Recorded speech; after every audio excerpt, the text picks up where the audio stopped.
Na pekee tunashukuru tena kwa hichi ambacho wamefikiri kukifanya kwa ajili ya kutuletea high school.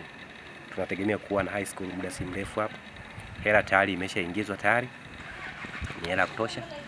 Sasa kwa kushirikiana na Mheshimiwa Mzee Muntama ambaye ndio diwani wetu, nadhani kila kitu kitaenda sawa. Kwa hiyo kwa namna pekee nipende kusema kwamba tunamshukuru sana Rais wa Jamhuri ya Muungano wa Tanzania, lakini bila kumsahau mbunge wetu Mheshimiwa Deus Sangu pamoja na Mzee Lazaro Muntama kwa shughuli nyingi alizozifanya. Kiukweli mzee huyu amepambana sana kuanzia mwanzo mpaka mwisho.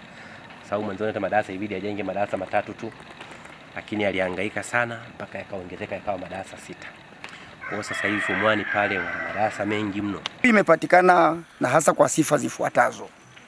Moja kabisa, mwanzoni kwaga mwenyekiti wa bodi ya ujenzi. Tuliandaa uwanja wa kutosha. Hilo la kwanza. Ndio sababu tukapata sekondari na high school imepatikana. Kwa sababu sifa ya kwanza, uwanja unitosha. Sifa ya tatu, wananchi walinipigia kura. Kura za wananchi zimesababisha kupata maji. Maji yamekuja hapa ni kwa sababu ya kura za wananchi. Ni sifa ya pili hiyo. Sifa ya tatu, kura za wananchi walinichagua. Tumehangaika nao tukajenga kituo cha afya. Kwa hiyo watoto wakiwepo hapa itabidi wapate huduma ya kutibiwa, bado watakuwa na maji yatakuwa karibu na uwanja bado unatosha. Sifa ya 4, walimu waliopo hapa ni walimu ambao wana sifa kuanzia kwenye sekondari. Kwa hiyo hata kukabidhi high school sina mashaka nao, watafanya kazi vizuri sana. Karibu tarafa zetu zote hizi high school ni za watoto wa kike. Leo tumebahatika kupata high school ya wanaume.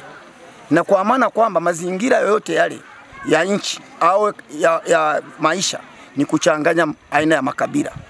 Kwa kuwa high school itakuwa imekusanya nchi nzima, watoto watakuwepo hapo. Bado walimu watatoka nchi nzima.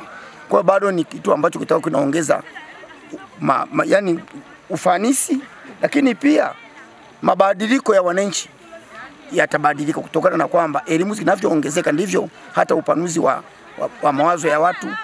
Bado huko mitaani kutapatikana biashara, watu wataongezeka. Force FM.